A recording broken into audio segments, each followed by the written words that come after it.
Okay, and I believe we are live. Okay, hi everyone. My name is Vika. I am an AI ethicist and an AI ethics program manager here at Business School of AI. And today, we have Bonaventure Dossou as our speaker. But before we get started with that, I would like to show what we have in store for next week for AI IoT Day. And I'm going to show you guys the schedule. It's really exciting. We have the live schedule of IoT Day, and the theme is Unapologetically You. In its eighth year. We have a host of speakers. We're going to talk about all things AI, such as we like honestly edge AI. I've recently heard that it's going to be a big topic. We're going to talk about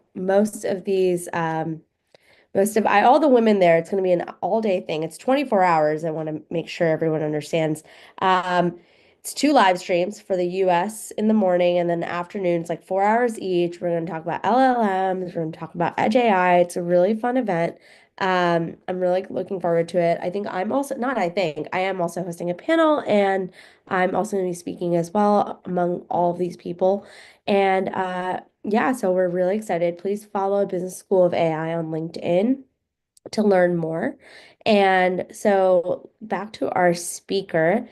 Today we have Bonaventure Dossou, and he's here to talk about what he's working on. So Bonaventure, please come on screen and introduce yourself.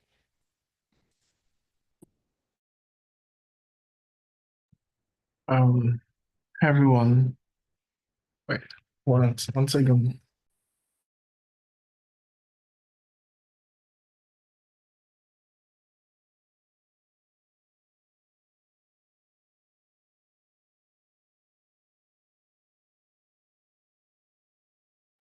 Hey Bonaventure, you there?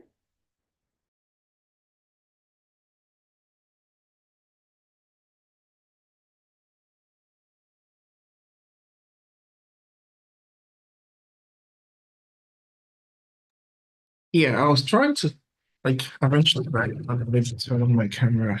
That's I don't know. Hope it's gonna be successful. Um, yeah. Yeah, I So will hi see it. everyone. Sorry, that's my niece. I'm babysitting her now. All the time. So hi everyone. My name is Bonaventure. I'm a PhD candidate at McGill University and also at the Quebec Institute Miller. And today I'm going to talk to you about efficient active learning techniques for African languages, more on the side of exploring LLMs, fine-tuning strategies, and cluster-wide sampling for low-res African languages, but I think they can be extended to other low-resource languages. And these talks is from actually two of my PhD works. The first one called Active Learning with Non-Uniform Cost for African language, Natural Language Processing, and the other one called Rethinking Full Fine-Tuning from Pre-training Checkpoint in AL for African Languages. So it's gonna be a combination of both. I'm making sure that you guys can see the screen. I see you right now. I haven't seen your screen, so if you want to try and share it right now, we can try again. Oh,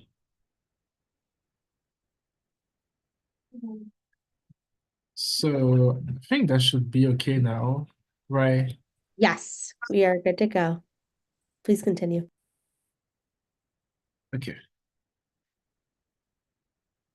So I tried to make it a little bit because here is a business school of AI. I tried to make it less technical, but there are still technical terms in. So and I also try to bring in some potential business impact. I'm not a business person, so my apologies if this might not make sense. I don't know. But yeah, here's the roadmap, the agenda, the problem review, the innovation, the business impact, potential business impact, the result and analysis, and the takeaway messages and all. So the first thing I wanted to discuss is about why this matters. And it does because, as I wrote there, annotating African languages data sets due to the not only low, like the resource scarcity. For instance, sometimes there are tons of like data, but then no labelers, or sometimes there are labelers, but there are no data, for instance, or maybe some data are just tonal. So there are many reasons why collecting data and annotating them in like low resource language, especially Africans, is problematic. But then this even goes further and limits the development NLP models for them. And we can see like the trend about the fact that most of the languages or state-of-the-art LLMs nowadays do not, most of them, if not all, do not include those languages in the pre-training set. And later on, people just assume that we should just take them, fine-tune them, and then that solves the problem. But there's more to that. So the next thing is about the business relevance. Again, I try to bring something that might be more speaking to this school. So I think that the solution to these problems actually could open up new possibilities and help creating more efficient and effective voice assistants, MT models, chatbots, and everything, which are all critical for communication and like for commerce. So you can think of this, for instance, being used in um, telecommunications. It can be used in cinematography, for instance, to making movies in the low resource language settings or languages, and many more. So the idea here, I put knapsack bar because that's mainly the first paper, but then the second paper was too long to put, so I focused on the first one. And then later on brought in the second one, which is a kind of continuation of the first one. So the first thing is about knapsack bound. I'm not sure how many of you know about the knapsack problems here. Let me see the chat.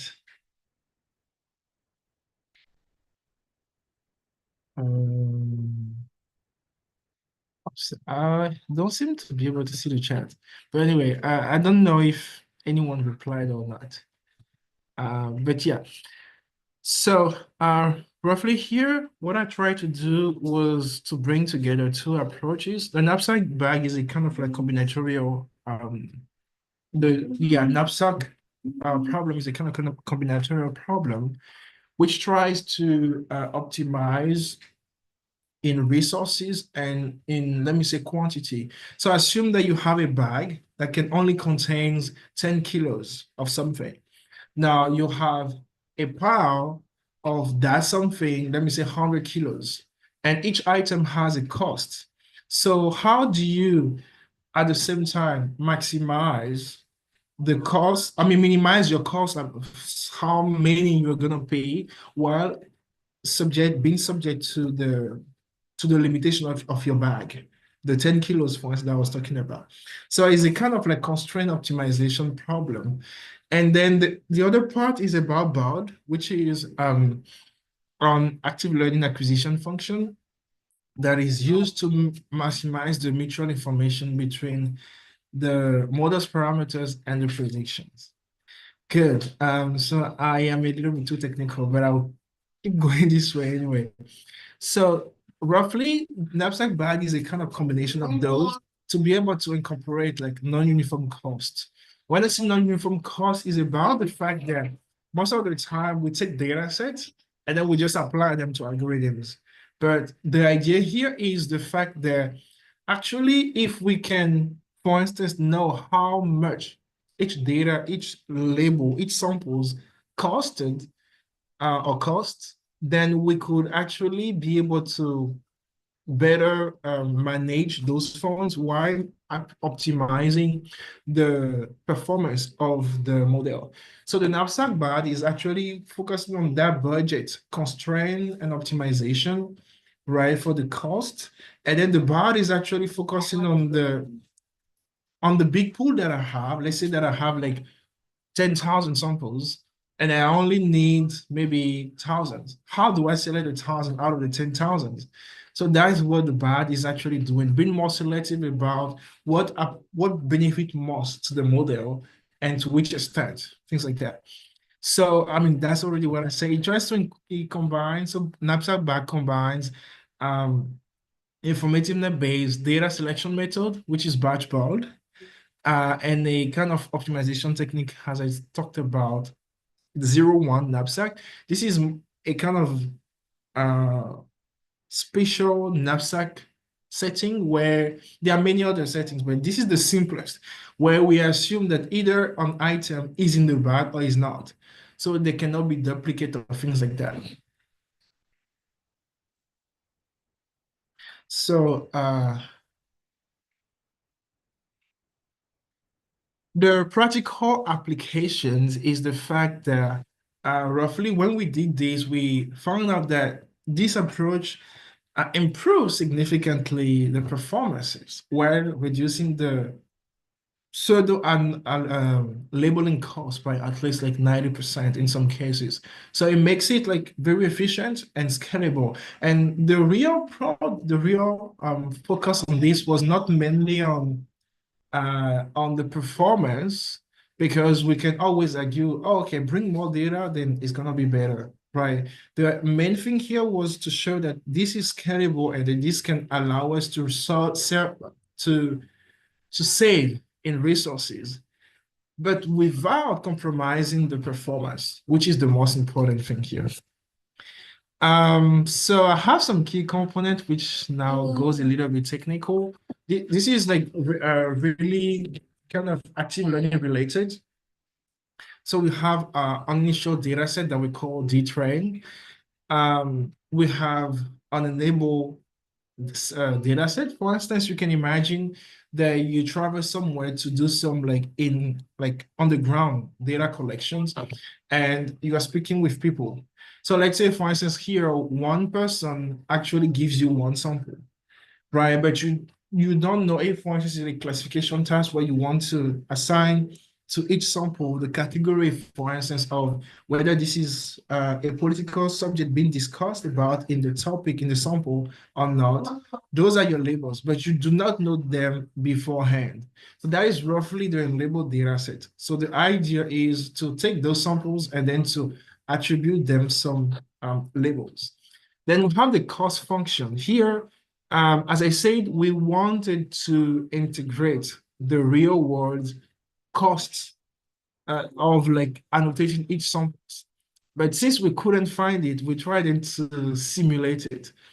So this is here the cost function, which tries to assign, like you assume that you have a global budget. So let's say you have 10,000 of like US dollars or euros, and you might want to kind of spend let me say 5,000. That's your global budget, for instance, right? That's what you have, but then you define a budget.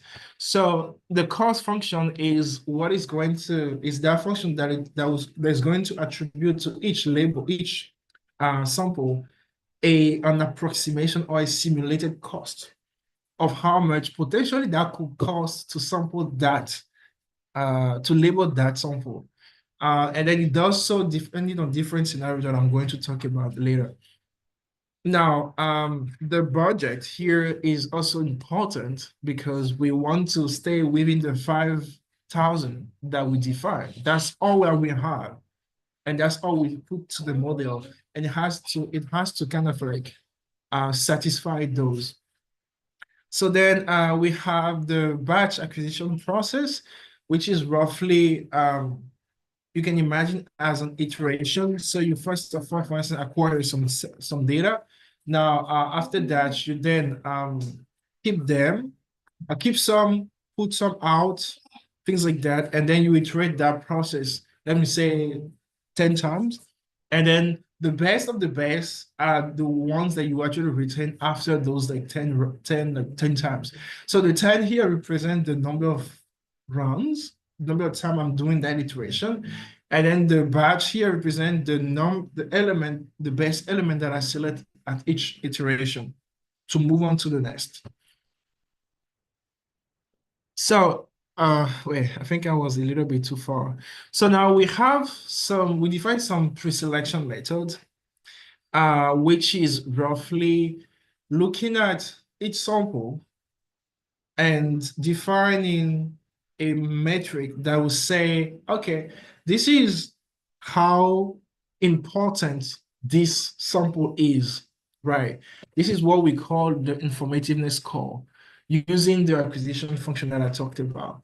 Now, here we have a ranking function that tells us, okay, do we want to focus um, on informativeness, on the value that the sample provides, or do we want just to focus on the cost? Like, so those are two different things that we can maximize, we can optimize, but ideally we should be doing both.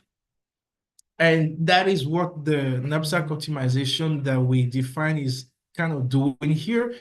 So it does not only first of all select the most useful samples, informative samples, and then tries to, within those informative samples, tries then to select samples that satisfies the budget.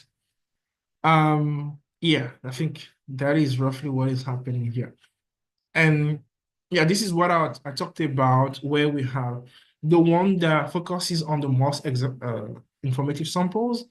And then we have the other one that focuses on the least expensive samples. So the first one focused on like model knowledge somehow, and the other one focuses only on like the cost.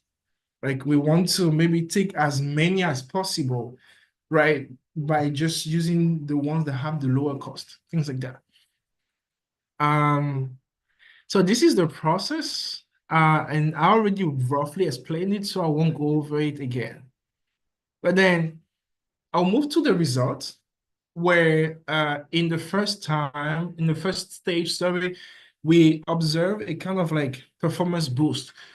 It's not a real like huge boost because, as I said, the focus was mainly on showing that, hey, this works and this saves you this amount of, for instance, time, money, and like resources, but does not downgrade or like degrade in performance, if I can put it that way.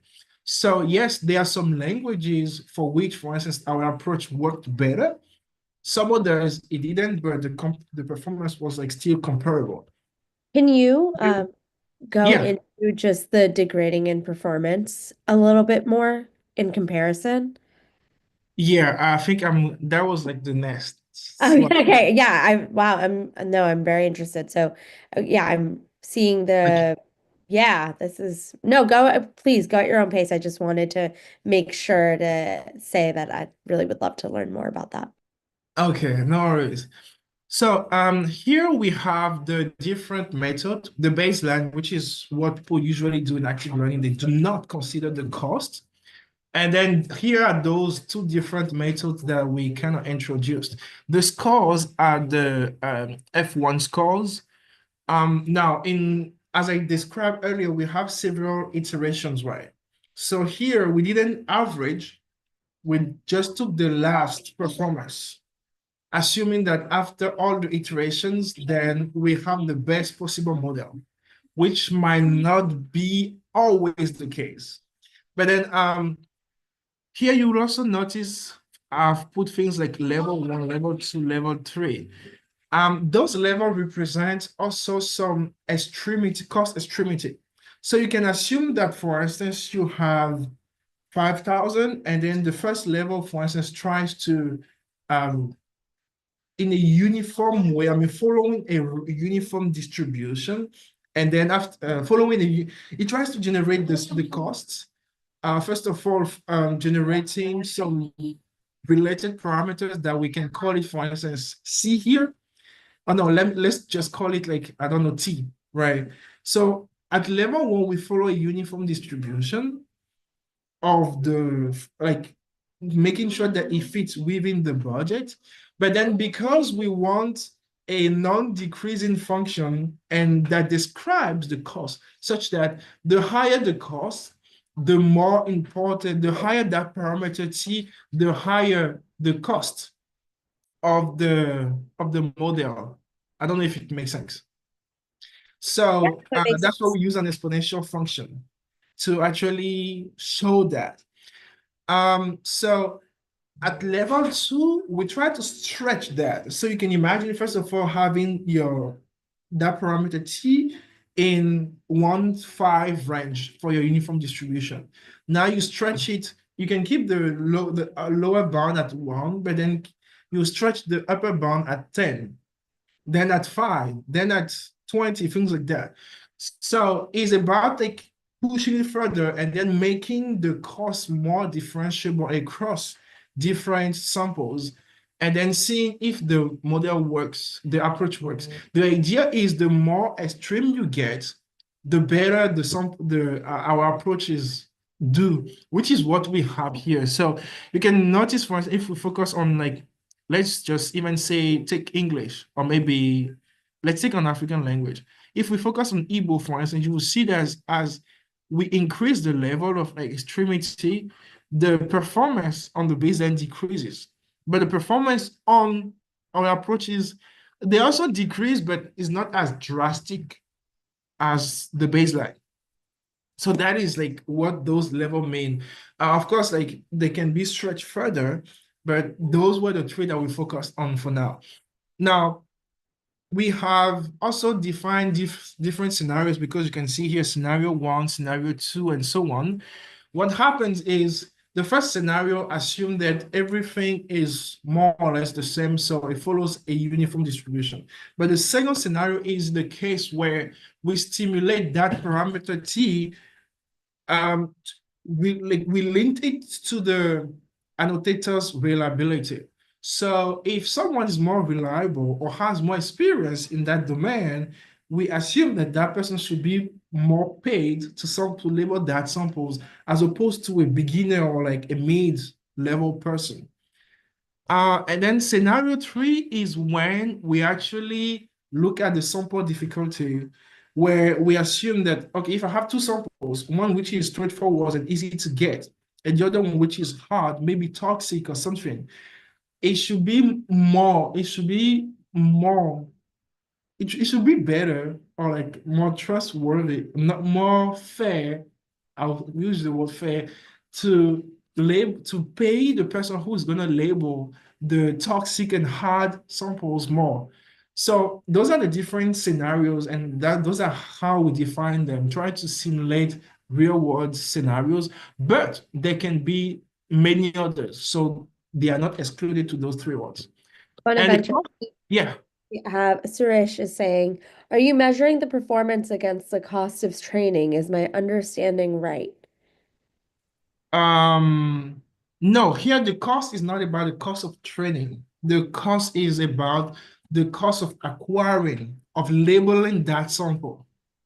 So those are two things, but I will talk about the cost of training pretty much soon, which is the follow-up work. Okay, so it's a data acquisition cost, right? So you're getting the data and how much does it cost? Like I think in an example, you said 10,000, but maybe it's 5,000 for doing this particular task of labeling. So you're measuring the performance against that particular cost, right? Yeah. Now, is it on a specific domain? Sorry, I can ask questions in the end. Go ahead. Yeah. So we just use a specific data set, a news domain data set, but it can be assumed that this can work for any other thing. So then we try then to see how it works. This is where we plotted the level of like extremity versus the performance the F1 scores as we posted. Okay, we try to find the best fit and then compute the slope of those performances of F1 scores as the level of like extremity increases. And here in both cases, we can see a positive slope. Let me try to zoom in right here.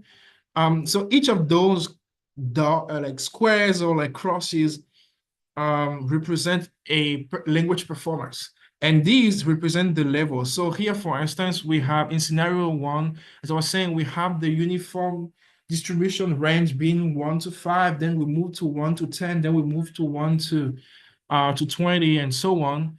And here we try to scale the parameter of like the exponent because we use as proxy a language model's perplexity score to leverage the difficulty of the sample. So the higher the perplexity score, the higher is going to be the cost of that sample. And in all cases, we can see that we have a positive slope. That implies simply that as we really increase the level of extremity, the sample being more skewed, the cost being more skewed toward some specific samples, then we still have improvement, like the improvement over the baseline are actually becoming more and more like significant. So this is the first thing, and then I'll move to the second question. Please just give me a moment. I need to plug in my laptop. I'm getting the charge and be right back. Sorry.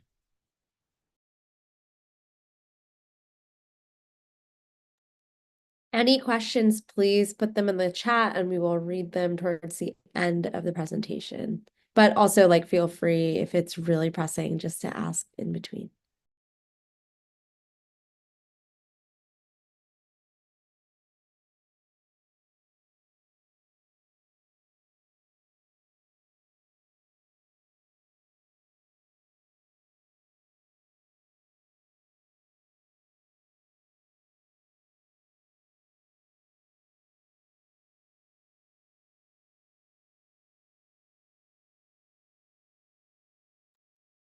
I think the difference showed in like the output. I'll be sure to ask him that, Suresh.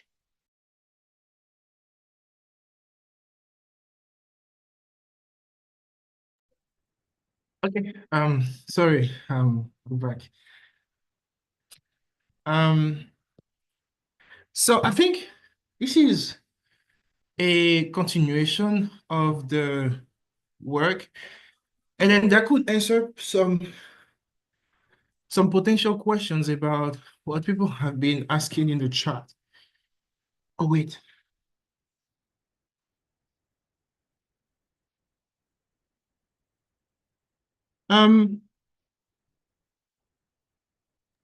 You can answer the questions about the slide stuff later, but if you want to answer the Suresh's So the question.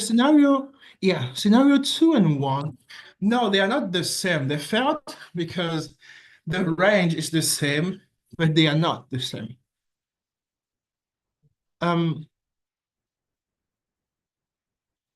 The column matrix, I'm not sure. So, what do they mean? Can you explain like AMH, ENG, FRA? Oh, those are the language code. So for instance, this is for Amharic, this is for English, this is for French, this is for Hausa, Igbo, Lingala, Luganda, I think this is Oromo, this is Nigerian Pidgin. So those are the language code.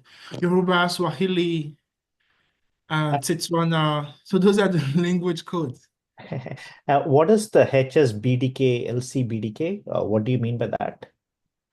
So those are just the techniques. I Oh, described them a little bit earlier. So it's just not to be repeating everything from scratch. We kind of created an acronym for that. okay. Oh, there you go. I see. Low cost, high cost, high scoring batch part. I see. Okay. I missed this slide. Okay. Okay, so can we continue, Bonaventure? I really would love to Yeah. learn more. Sure. So now the next thing now is about whether we should always fully fine-tune or perform some continual fine-tuning. And the thing is, that in AI in active learning, usually, most of the time, like all the current methods, what they do is as they acquire a batch of new samples, they add to the training set, this guy here. So you can imagine, for instance, this one being 100 initially, and you have a pool of like 10,000. Each time you acquire, let me say, 10 rounds, 100 samples. Those 100 samples with artificial labels are added to the train, and then we retrain the language model of the model from scratch. So if it's a pre-trained language model that we fine-tune, then we do it from the pre-training checkpoint. If it's like a model, a simple model that we are training from scratch, then we retrain from scratch.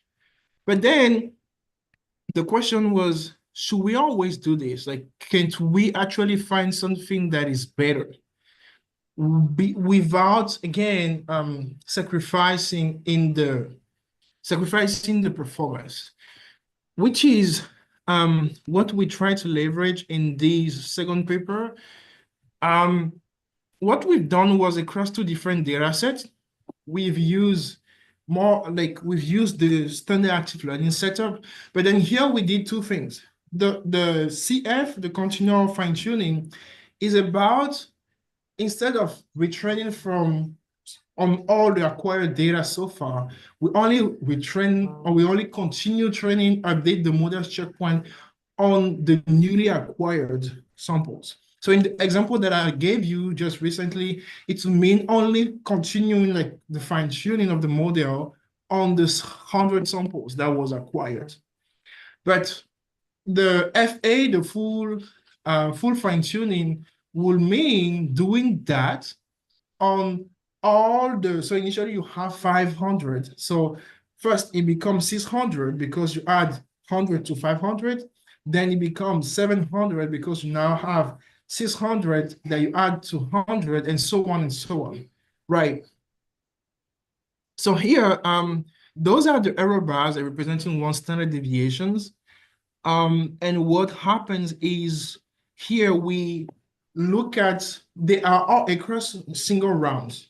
So it's not there we run them with multiple seed. No, this is one unique seed. And then, sorry.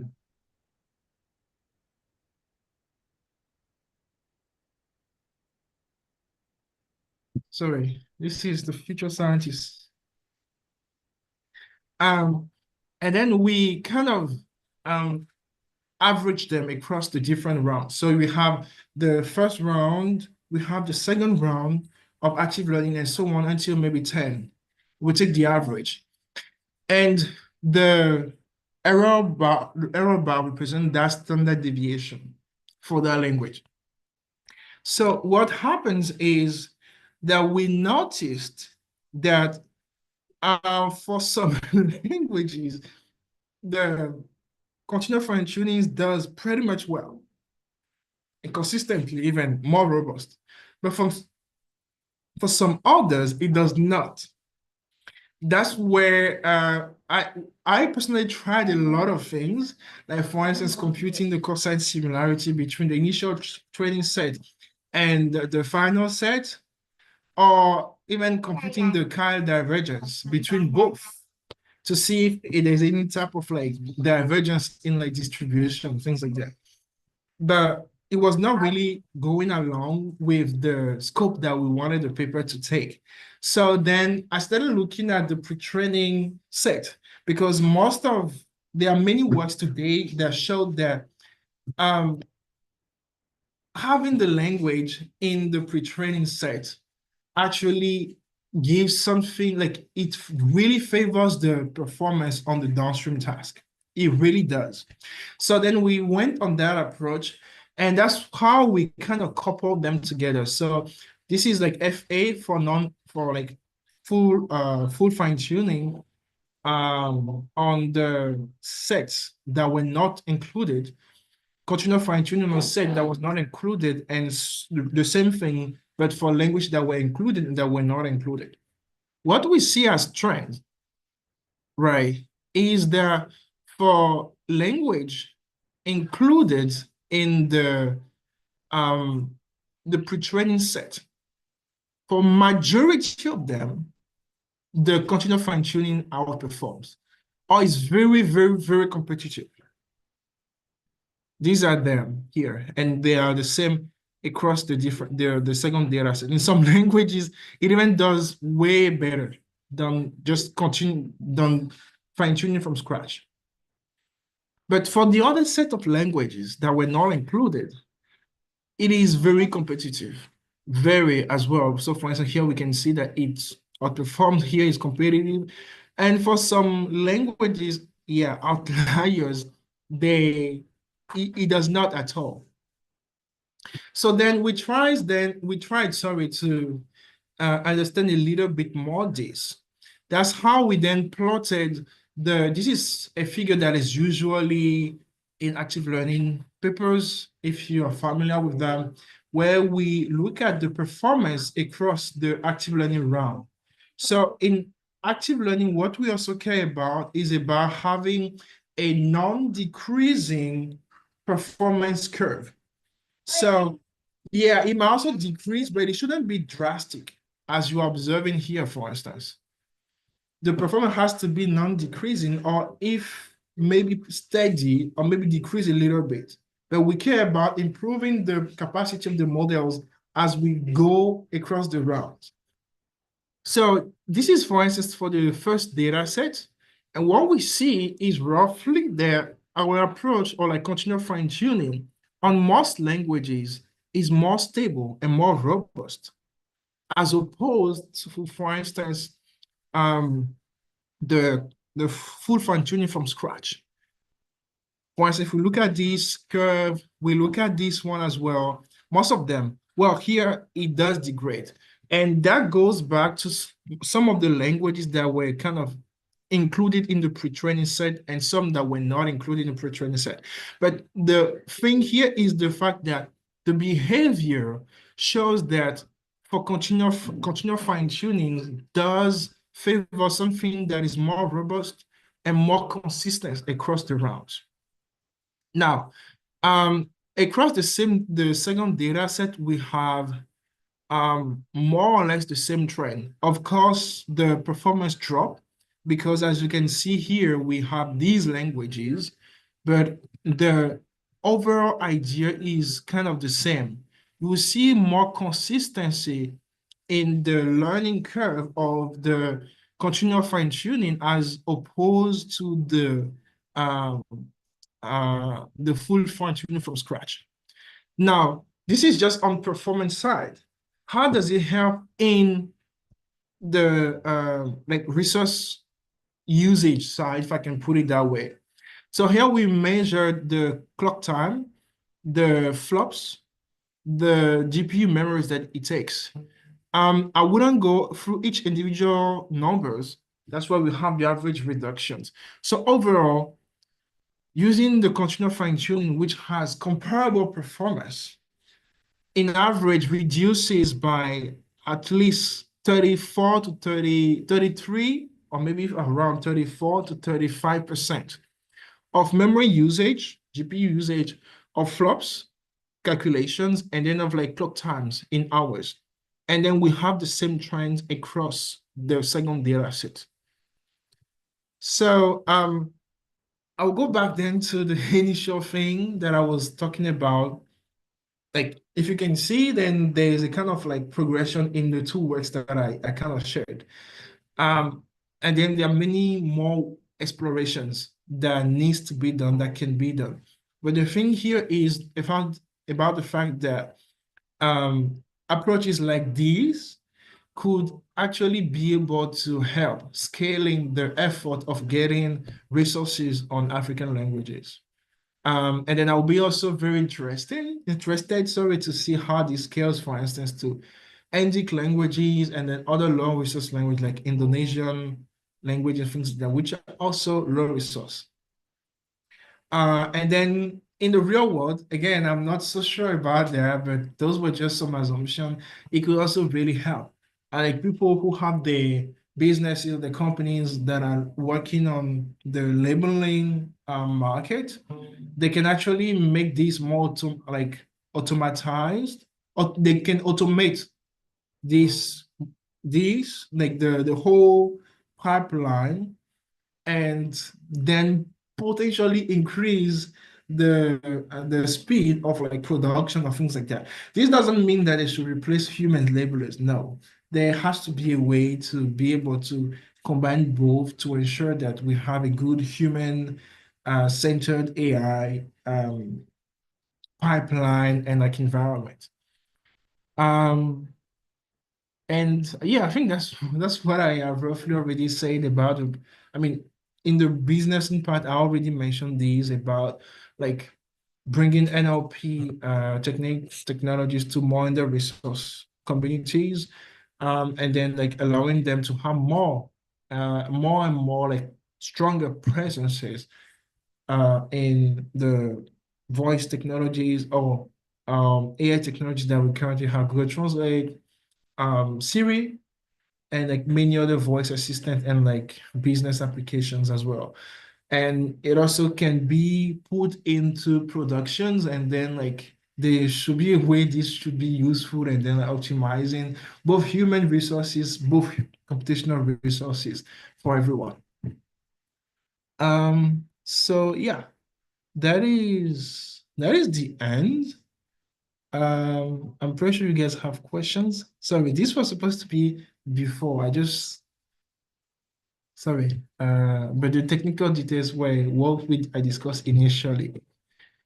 So yeah, I think that was what I wanted to share with you today. And if you have any question, then yeah, we can use the remaining time to be able to discuss. Yeah, everyone, the floor is open for all of your questions, so feel free. All right, thank you so much for the presentation.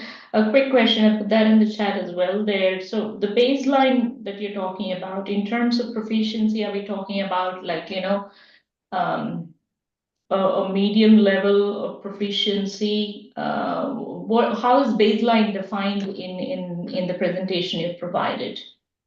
Oh, good. So you're probably talking about these, right? Yeah. So baseline. So this work is specifically in the context of active learning. So I had some prior works on active learning, and then that is something that you can also read up about. Roughly, active learning is a semi-supervised learning technique that tries to maximize a model's performance while reducing the use of or the need of like annotation data for it. You can see somewhere in between unsupervised learning and supervised method, and then like fully supervised method. That is somewhere in between. But as in deep learning, we usually need those labels. Then how do we actually minimize the resource that we need?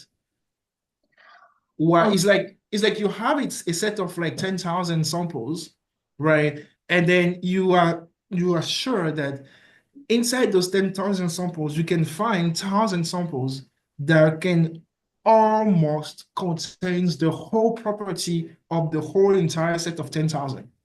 So it's about finding a subset that has all the desired properties that would help you maximize your models.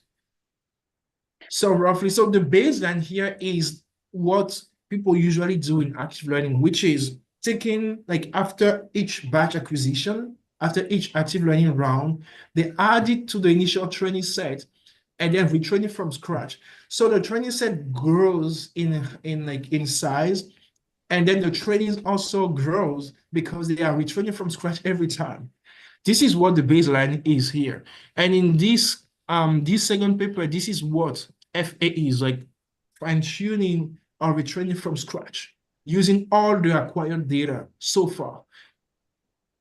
Understood. I mean, in my mind, I was thinking it is completely different. So here you're meaning the training baseline between you're baselining between the spectrum of 100%, trained versus self-training, right? That's the spectrum you're talking about, self-training and manually trained. So that's the two extremes end of this spectrum, and you're talking about in between as the baseline? So not exactly. So Okay. in this work, this one, yes. But in this work, the baseline is as described. But then we need to take into consideration the fact that we are talking about cost here. Here, the baseline means the standard active learning where we just take the data. We do not know where it comes from. All we know is that we have the data. And then the two other methods assume that we know the data, where it comes from, how much it costs to label each sample. And then how can we include that in the whole active learning pipeline to improve the performance, or at least like get some gains, and then have more resource efficient, to be more efficient in our resource usage. So they have different meaning depending on the paper, but the baseline is usually like as I just described. Okay. Okay, thank you.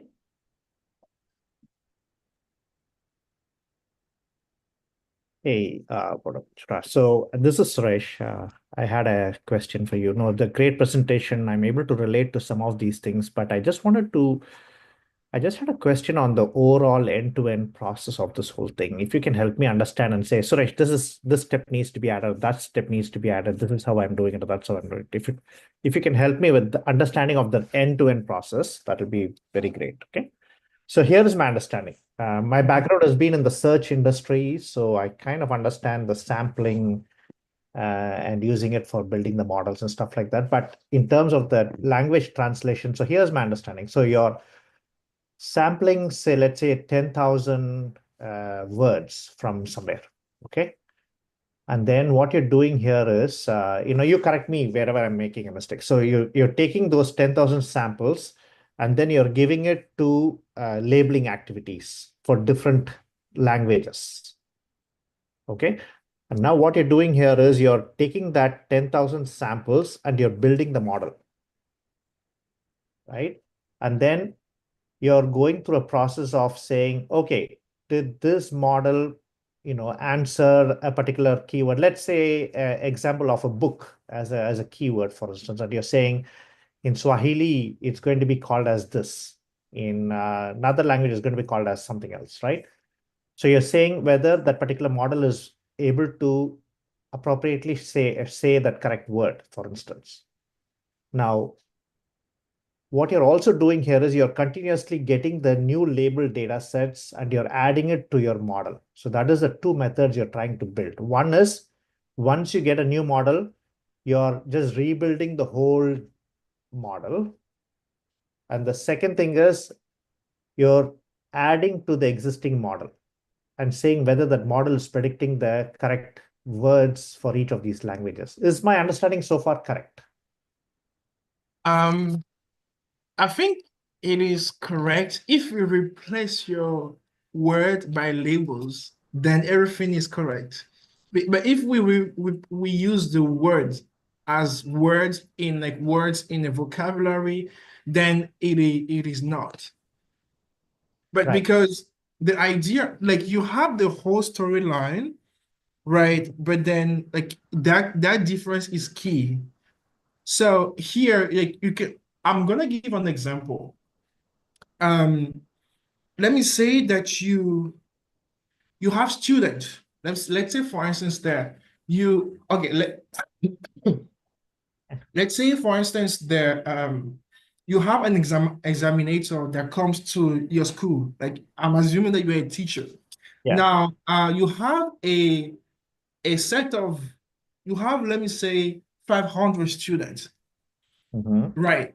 And then the person who is coming to examine, sorry, your work, Mm-hmm. we do so given some criterias. Like maybe it might be the number of students that can answer like this algebra question, or maybe this like mathematical analysis question, things like that. It depends. But then there are some criterias. And then each student are going to be noted on that criteria. You can look at each student here as like each language. Now, here, this paper specifically is saying, usually the way you proceed is just like asking students to go and train, or maybe you can train them iteratively. So for instance, let's assume there is a competition, right? So there's going to be the first round, there's going to be the second round of the competition until we arrive at the final.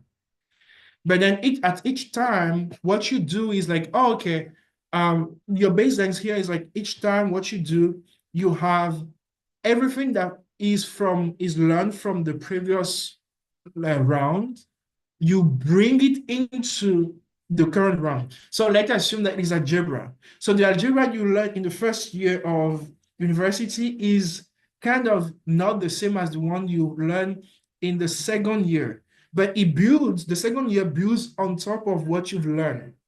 Right. And then if you are going to the third year, it builds upon what you've learned on the second year, which builds upon what you've learned on the first year. Things like that. So it's a kind of progression. Right. So here, that is your baseline. And then each time we evaluate student independently. And then you record the performance, like how well he did or the student did at the final exam. Now, the two other methods are saying here that what if a student took, for instance, 100 hours to achieve the performance that another student took 15 hours? If you assume that all those rounds, all those like stages of the competition have to be done within a given amount of time, what do you prefer? Do you prefer actually going for the ones that are actually doing the same thing, but then in less amount of time, or you just want to be using the static method? These are what those two metrics actually are trying to represent. I tried to create a very tangible example. So here, what this means is like these two methods here that you are using now are saying, okay, I won't only consider the performance. No, I'll also consider the time that the student took to rehearse, to be able to produce that result. And I'm going to use that as feedback to see if there's a learning signals that can be used to improve their performance. I don't know if it makes sense now. This is what is happening here. This is a tangible example of like what this is doing here. And this is what this is saying is, yes, if you do include those different hours, it does bring you insight into how the student progresses and how it can how it kind of maximizes the performance. One. Secondly, I took the example of like going from level 1 to level 2 and level 3. And then I took the analogy of like going from first year to second year to third year. If we are studying algebra, I have a theoretical bachelor in mathematics. So there are some levels that becomes more abstract, things that in algebra that become more abstract. Like now you talk about theory of groups and things like that. Those are not in first year, they are not in second year, and they might appear in third year, things like that. So what this is saying is, if you do include the hours that the students take to study, then as you move from a level to another one, the way you try to evaluate the student becomes more and more efficient. So I don't know if this example makes sense, but this is the whole story behind this table. And this is what is being shown here.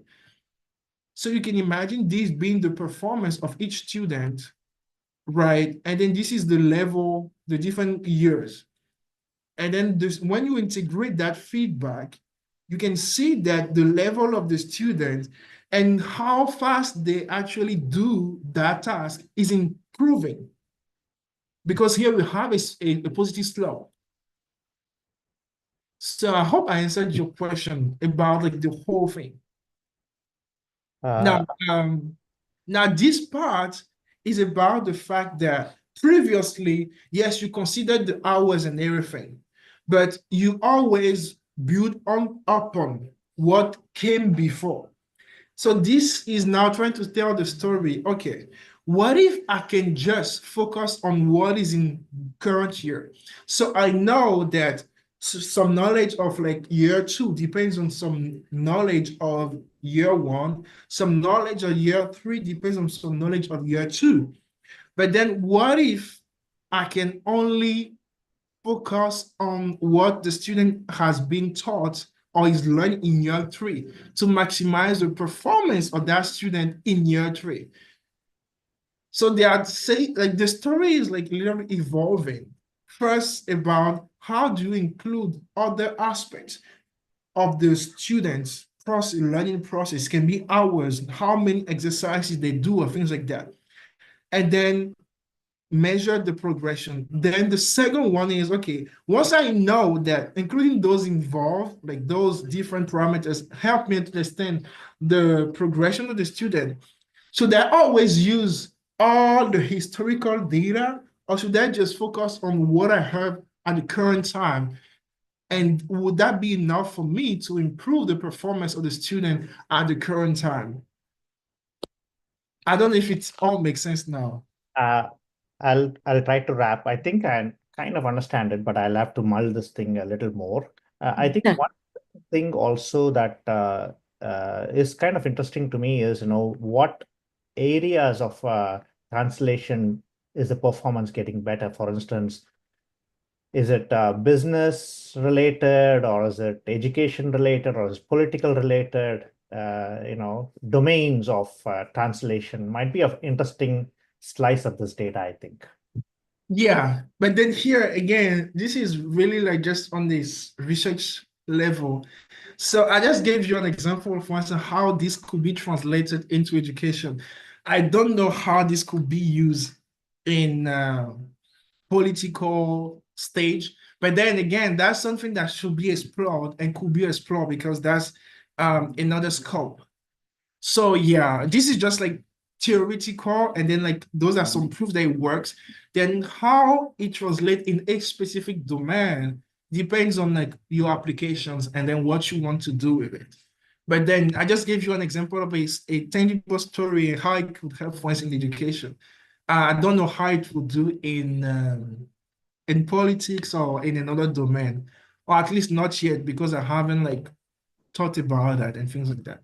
Yeah. Well, you will have to come back for when you do, because that would be really interesting for all of us to further discuss and also look into. And we are at time, everyone. So, Bonaventure, once again, thank you so much for being here. This was such an informative conversation. I love just seeing your experiments in real time. And also, thank you, everyone, for asking questions. It makes it more engaging, right? Like this is exactly what we would hope for when anyone comes to speak to us. So thank you once again. Thank you for being here. Next week we have IoT Day, so I do want to just share the schedule one last time. This is a schedule for next week. We don't have WeeklyWed, we have this. It's a whole day thing, so please tune in. We have so many great speakers, including myself. And yeah, it's going to be a great time. So thank you once again. This is a go on Business School of AI on LinkedIn and you'll see more of this. So yes, Bonaventure, thank you. This was so great. Please come back whenever you find something new to talk about or just want to further develop on this. So Okay. thank you so much. Thank you so much. Bye, everyone. Thank you. Thank you. Hey, can you share the slide deck afterwards if you can? Yeah. And Yeah, Bonaventure, you can send that my way and then we'll Yes. send it. Yeah, Perfect. definitely. I'll do so right after the talk. Yeah, thank